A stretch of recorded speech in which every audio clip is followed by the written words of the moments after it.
Parturition. Parturition माने क्या है? पार्चुरेशन माने वो प्रोसेस है, the process of delivery of foetus by vigorous uterine contractions is called parturition. इसका मतलब है फीटस माने क्या? जब माँ के पेट के अंदर बच्चा रहता है उसको फीटस बोलते हैं। वो फीटस का डिलीवरी होने का बर्थ कैनल द्वारा कैसे? जब यूटरस कॉन्ट्रैक्ट करता है, वो भी बहुत स्ट्रॉन्ग कॉन्ट्रैक्ट करने का, तब वो बच्चे का डिलीवरी, फीटस का डिलीवरी होता है। उस प्रोसेस को हम पार्चुरेशन बोलते हैं। मैंने डायग्राम ड्रॉ किया है आपको समझने के लिए। तो ये फीटस है, ये माँ का यूटरस है ये। तो ये है प्लासेंटा। अगर आप प्लासेंटा के बारे में मेरा वीडियो देखेंगे तो आपको समझ में आ जाएगा। और ये है अम्बिलिकल कॉर्ड, जो कनेक्शन से माँ से इसको बच्चे को न्यूट्रिशन सब मिलता है। तो ये हो गया यूटरस। तो ये बॉडी ऑफ फुल यूटरस हो गया, और ये है सर्विक्स, और ये है वेजाइना। तो अभी क्या हो जाता है, ये यूटरस कॉन्ट्रैक्ट होता है, माने ऐसे होता है कॉन्ट्रैक्ट। ऐसे प्रेस, ऐसे होने से क्या हो जाता है, ये बच्चा यहाँ से बाहर निकल जाता है। जैसे आप टूथ पेस्ट निकालते हो ना, वो ट्यूब से, ऐसा ही। तो ऐसा ही क्या होता है, यूट्रस यहाँ पे कॉन्ट्रैक्ट ऐसे होने का, उसके बाद बच्चा ये बर्थ कैनल से निकल जाता है। और ये यूट्रस का कॉन्ट्रैक्शन कैसे रहने का, बहुत स्ट्रांग रहने का, तब ये बच्चा निकलता है। सो ये प्रोसेस को क्या बोलते हैं? पार्चुरेशन बोलते हैं। ये प्रोसेस कैसे स्टार्ट होता है? How it starts? The fully developed fetus and placenta give signals and induce mild uterine contractions. So क्या हो जाता है, जब 9 months, तो total month of gestation, gestation माने क्या है, प्रेगनेंसी पीरियड को क्या बोलते हैं? 9 months को, वो पीरियड को जेस्टेशन बोलते हैं। जो तो हाँ, प्रेगनेंसी पीरियड यूजुअली 9 months है। सो जेस्टेशन भी कितना है? 9 months है। तो जब 9 months जेस्टेशन हो जाता है, बॉडी को पता चल जाता है कि अभी फीटस को माँ के यूटरस में रखना मुश्किल है, और वो हानिकारक भी हो सकता है। किसको मालूम हो जाता है? बॉडी को मालूम हो जाता है, फीटस को भी मालूम हो जाता है, प्लासेंटा को भी मालूम हो जाता है। तो ये प्लासेंटा और फीटस क्या करते हैं, थोड़ा सिग्नल्स भेजते हैं। तब ये यूटरस क्या करता है, माइल्ड कॉन्ट्रैक्ट करता है, बहुत माइल्ड ऐसे करके कॉन्ट्रैक्ट करता है। वो माइल्ड कॉन्ट्रैक्शंस क्या होते हैं, वो सिग्नल ब्रेन को चला जाता है। जब ये सिग्नल ब्रेन को चला जाता है, ब्रेन क्या करता है, पोस्टीरियर पिट्यूटरी, यहाँ पे मैंने पिट्यूटरी को बहुत बड़ा ड्रॉ किया है, ये एंटीरियर पिट्यूटरी है, और ये जो रेड कलर पिंक कलर का है ये पोस्टीरियर पिट्यूटरी है। तो ऑक्सीटोसिन कहाँ से रिलीज होता है?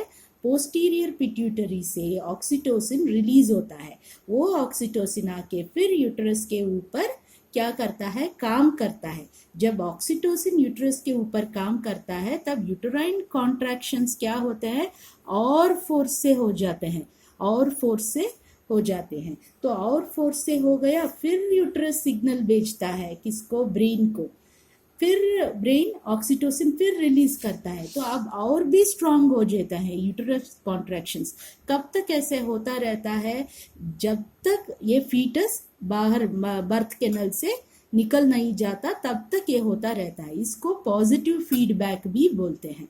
आप देख सकते हो ये मार्किंग सब, ये प्लासेंटा है, ये फीटस है, ये यूटरस है, ये सर्विक्स, ये वेजाइना, ये फेलोपियन ट्यूब है या यूटराइन ट्यूब, और ये अम्बिलिकल कॉर्ड है। तो ब्रेन में ये पिट्यूटरी है, ये पोस्टीरियर पिट्यूटरी है। ऐसे सिग्नल यूटरस से जा रहा है, और ऐसे ऑक्सीटोसिन प्रोड्यूस होके फिर यूटरस पे एक्ट होता है, फिर यूटरस भेजता है। तो कैसे स्टार्ट हुआ, पहले ये फीटस और प्लासेंटा को मालूम पड़ गया कि अभी जेस्टेशन का टाइम हो गया, अभी यहाँ पे नहीं रहने का।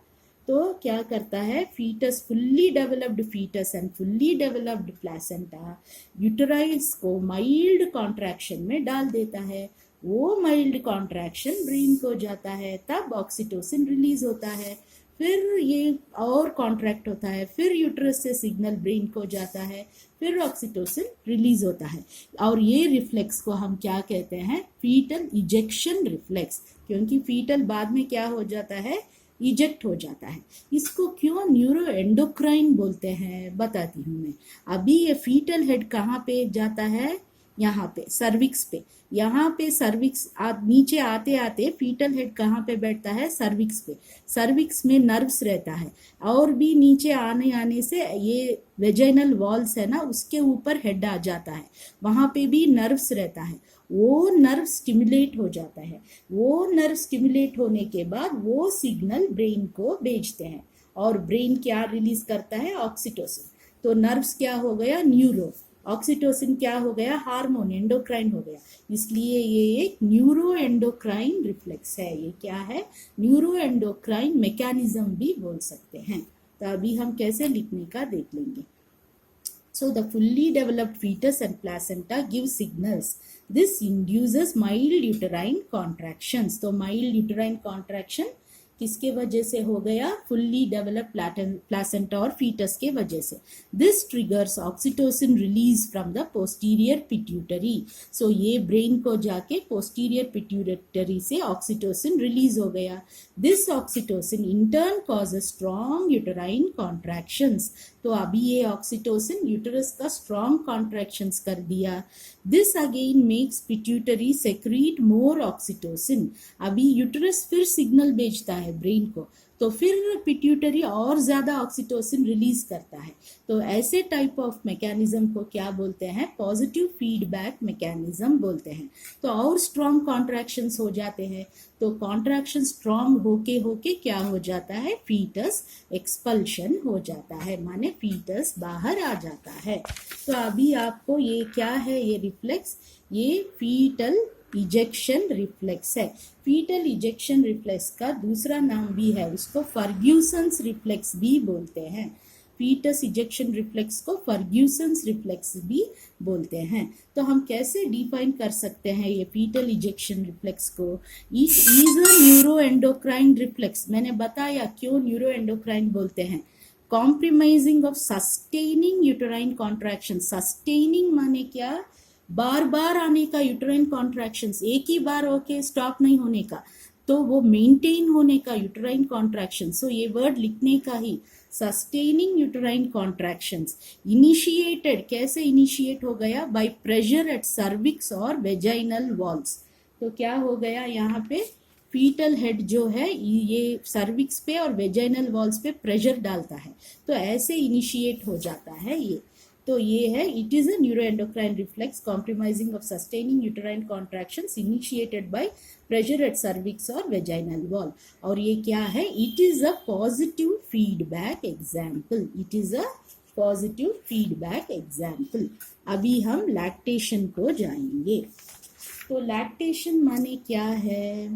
लैक्टेशन माने it is a process of secretion of milk from mammary gland to feed the young ones.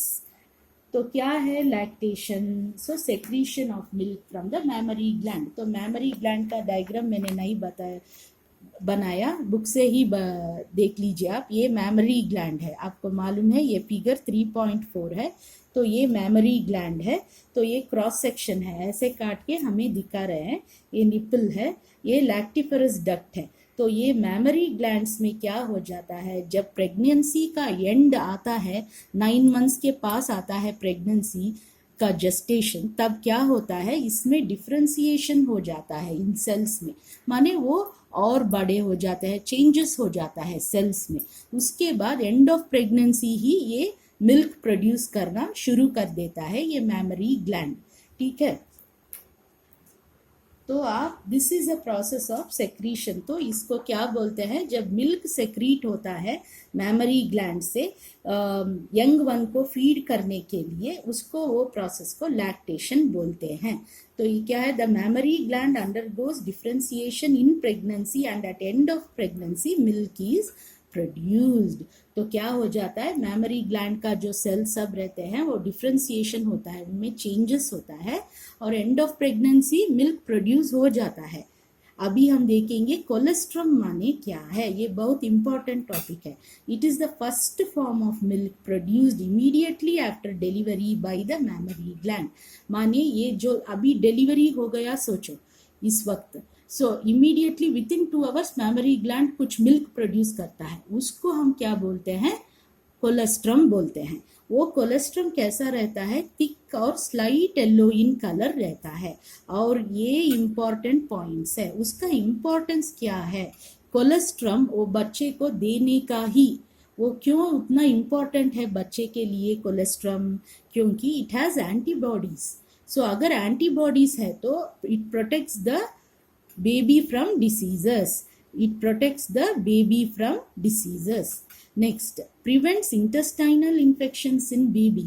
क्या हो जाता है, इंटेस्टाइन माने पेट और आंतरे, तो उसका इन्फेक्शन नहीं आने देता है। वो एक कोट जैसा बनाता है वो इंटेस्टाइन्स के ऊपर जो कोलेस्ट्रम है। बाद में ये बच्चे को इन्फेक्शंस इंटेस्टाइन का नहीं होता।